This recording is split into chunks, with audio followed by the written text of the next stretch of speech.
Good morning students, this is Neelam. Welcome to Sharda Senior Secondary School.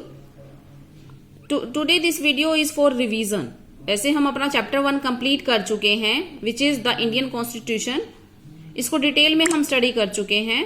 आज कुछ points को recall कर लेते हैं. So first is constitution. सबसे पहले आपको पता होना चाहिए कि कॉन्स्टिट्यूशन क्या है. ये एक बेसिक रूल्स एंड रेगुलेशंस का एक क्या है डॉक्यूमेंट है which is required to govern a nation. किसी भी नेशन को गवर्न करने के लिए इसकी जरूरत है. तो दैट इज क्या है कॉन्स्टिट्यूशन की document of basic rules and regulations required to govern a nation. एक ऐसा सेट है रूल्स एंड रेगुलेशंस का जिसकी की जरूरत है किसी भी देश को चलाने के लिए. नेक्स्ट है व्हाई इज कॉन्स्टिट्यूशन रिक्वायर्ड. अब कॉन्स्टिट्यूशन की जरूरत क्यों है, किस लिए बनाया जाता है संविधान. To govern the nation smoothly. सबको पता है कि देखो एक अगर हम मतलब कि सोचें इस बारे में कि हमारा एक छोटा सा स्कूल है वो भी रूल्स एंड रेगुलेशंस के बिना नहीं चल सकता. तो इतने बड़े कंट्री को किसी भी नेशन को चलाने के लिए कुछ रूल्स की रिक्वायरमेंट हमेशा रहेगी. तो किसी भी नेशन को स्मूथली चलाने के लिए कॉन्स्टिट्यूशन रिक्वायर्ड है. और क्या है कि लीडर्स की आर्बिट्रेरी को स्टॉप करने के लिए. अब ये आर्बिट्रेरी क्या होता है कि ये अपने मन माने से अपनी इच्छा के अनुसार ऐसे नहीं कुछ भी रूल बना दिया. ठीक है, तो उनकी आर्बिट्रेरी फॉर्म को स्टॉप करने के लिए भी कॉन्स्टिट्यूशन की जरूरत है. वो अपने मनमानी नहीं कर सकते. They have to make laws according to the constitution. वो कॉन्स्टिट्यूशन के दायरे से बाहर जाकर कोई भी रूल नहीं बना सकते हैं.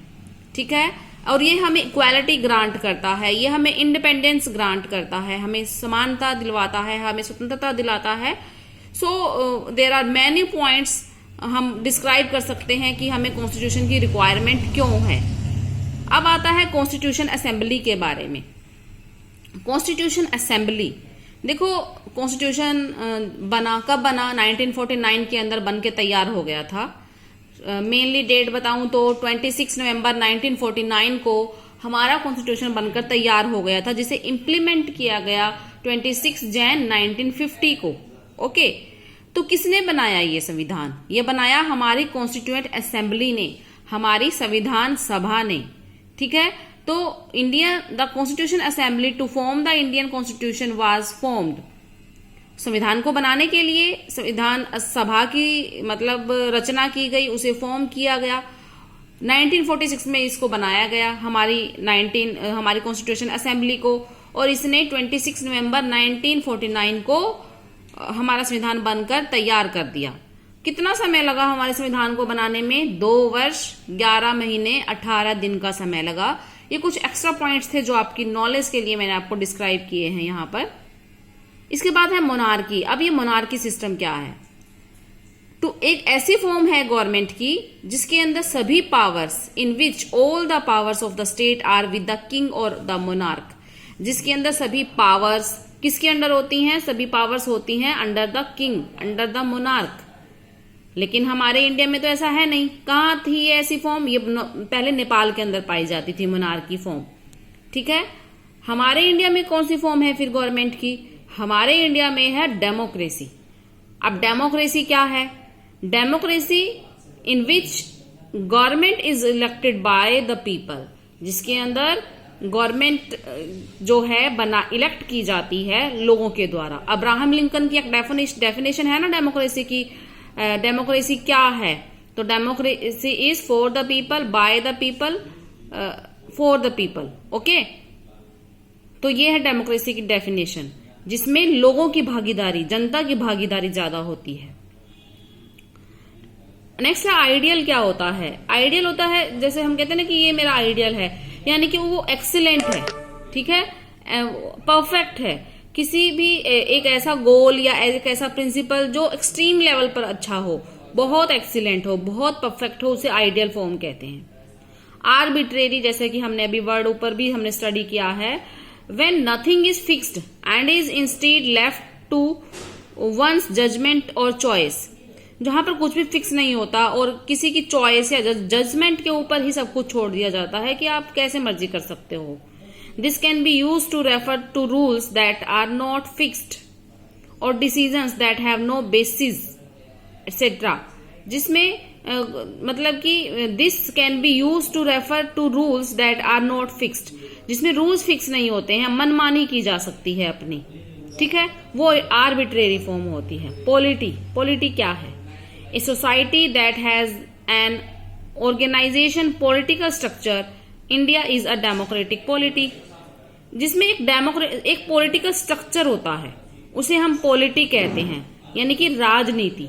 अब हमारी इंडिया की पॉलिटी कैसी है? तो हमारी इंडिया की पॉलिटी या राजनीति कैसी है? डेमोक्रेटिक है, लोकतांत्रिक है, ठीक है।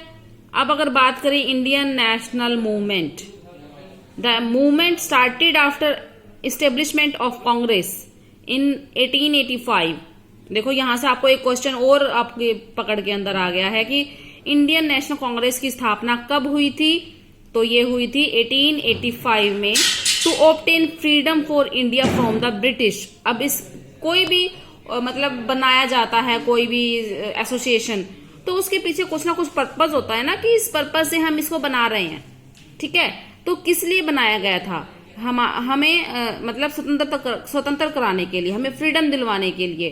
किससे? ब्रिटिशर्स से, ठीक है। और उन्होंने इंडियन नेशनल मूवमेंट, भारतीय स्वतंत्रता संग्राम की शुरुआत की। सोवन का अगर हिंदी मीनिंग देखें तो उसका मीनिंग होता है प्रभु सत्ता, ठीक है। One who is fully independence to take his own decision. देखो अगर हम थोड़ा और एक्सप्लेन में समझे, यहाँ आप ओनली डेफिनेशन का मतलब होता है कि रट लेना।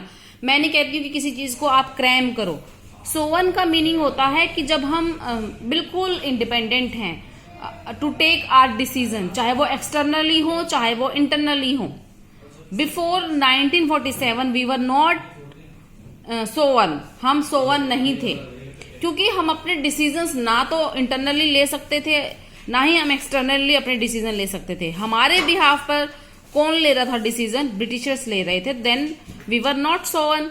अब हम सोवन हैं, अब हमारे पास प्रभु सत्ता है, because we are taking all our decision on our behalf. हम अपने बिहाफ पे डिसीजन ले रहे हैं, हमारे बिहाफ पे कोई और डिसीजन नहीं ले रहा है। तो अब हमारे पास क्या है? सोवर्निटी है, ठीक है। तो यही सोवर्निटी का मीनिंग होता है, जब भी कोई कंट्री मतलब इंडिपेंडेंट है, वो अपने डिसीजंस बिल्कुल अपनी मर्जी के अकॉर्डिंग ले सकता है, चाहे वो डिसीजन एक्सटर्नली हैं चाहे वो डिसीजन इंटरनली हैं, यानी कि चाहे वो बाहरी डिसीजंस हैं, चाहे वो देश के अंदर के डिसीजन हैं, चाहे वो देश के बाहर के डिसीजन हैं। That is sovereignty. अब आगे एक फॉर्म है टायरनी। ये क्या है? The cruel and unjust use of power और अथॉरिटी। जब कोई अथॉरिटी अपनी पावर का गलत तरीके से यूज करता है, दैट इज टायरनी। अब एक बहुत इंपॉर्टेंट पॉलिटिकल की फॉर्म है फेडरलिज्म। क्या है फेडरलिज्म? फेडरलिज्म हिंदी होता है संघवाद। The existence of more than one level of government in the country. जब भी कहीं पर देखो क्या है डेफिनेशन में, जब कहीं पर एग्जिस्टेंस है, अस्तित्व है किस चीज का, कि वन लेवल से ज्यादा गवर्नमेंट वर्क कर रही है। हमारे इंडिया में भी ऐसा ही है, यानी कि सेपरेशन ऑफ पावर होता है जहां पर, that is federalism. And in our India there is federalism, क्योंकि हमारे इंडिया में 3 लेवल पर वर्क कर रही है हमारी government, central level, state level and government level. तो है ना वन देन मोर लेवल, एक लेवल से ज्यादा लेवल पे वर्क कर रही है गवर्नमेंट। तो हमारे इंडिया में क्या है? फेडरलिज्म है, सेपरेशन ऑफ पावर है। अब है पार्लियामेंट्री फॉर्म ऑफ गवर्नमेंट। क्या है? The government is constructed by the elected representatives and the authority of elected representative is supreme. जहां पर जो रिप्रेजेंटेटिव हैं वो मतलब कि गवर्नमेंट को चला रहे हैं, और सारी की सारी सुप्रीम पावर उन अथॉरिटी के अंडर है। That is parliamentary form of government. Separation of power, हमारे इंडिया में भी सेपरेशन ऑफ पावर है, जैसे कि लेजिस्लेचर है, एग्जीक्यूटिव है, जुडिशरी है, ठीक है। लेजिस्लेचर क्या करता है? लॉज क्रिएट करता है, लॉज बनाता है, ठीक है, जिसे हिंदी में बोलते हैं विधान पालिका। हिंदी में एग्जीक्यूटिव को क्या बोलते हैं? कार्यपालिका। Which is responsible to implement laws, जो कि लॉज को इम्प्लीमेंट करने के लिए जरूरी है, दैट इज एग्जीक्यूटिव। जुडिशरी क्या है? जुडिशरी क्या करती है? जो कोई इन लॉज को ब्रेक करता है उनको पनिशमेंट देती है, ठीक है, और हमारे संविधान की व्याख्या करती है judiciary. So separation of power है in our India among legislature, executive, judiciary. Fundamental rights, most important term of Indian constitution, जिसे कि फंडामेंटल राइट्स को का जो पेज है, भीमराव अंबेडकर ने फंडामेंटल राइट्स वाले को कहा है कि ये संविधान की आत्मा है। Fundamental rights, conscience of constitution, fundamental rights को कहा है भीमराव अंबेडकर ने। तो the Indian constitution provides 6 fundamental rights to the Indian citizens. India के जितने भी सिटीजन्स हैं सबको 6 फंडामेंटल राइट्स प्रोवाइड किए गए हैं। सेक्युलरिज्म, हिंदी लंबी हो रही है ज्यादा वीडियो, थोड़ा ब्रीफली समझते हैं। सेक्युलरिज्म का मीनिंग होता है धर्मनिरपेक्षता, जहां पर स्टेट अपनी तरफ से कोई भी किसी भी धर्म को इम्प्लीमेंट नहीं करता। जो वहां के सिटीजन्स हैं किसी भी धर्म को according to their choice adopt कर सकते हैं, ठीक है। और आगे है members of Indian constitution assembly, कौन कौन थे इस सभा के अंदर जिन्होंने संविधान बनाया। डॉक्टर राजेंद्र प्रसाद प्रेसिडेंट थे कॉन्स्टिट्यूशन असेंबली के। B.R. अम्बेडकर प्रेसिडेंट थे ड्राफ्टिंग कमेटी के। अब ड्राफ्टिंग कमेटी क्या है, जब संविधान सभा बनाई गई तो उसके अंदर एक ड्राफ्टिंग कमेटी बनाई गई जिसे ड्राफ्ट करना था संविधान को, ठीक है। Pandit Jawaharlal Nehru was also member of Indian constitution. तो ये जो वीडियो था थोड़ा रिकॉल के लिए था, थोड़ा रिवीजन के लिए था। आई होप इस वीडियो को देखकर सुनकर आपके लिए क्वेश्चंस को लर्न करना थोड़ा इजी हो जाएगा। Okay, take care, good bye.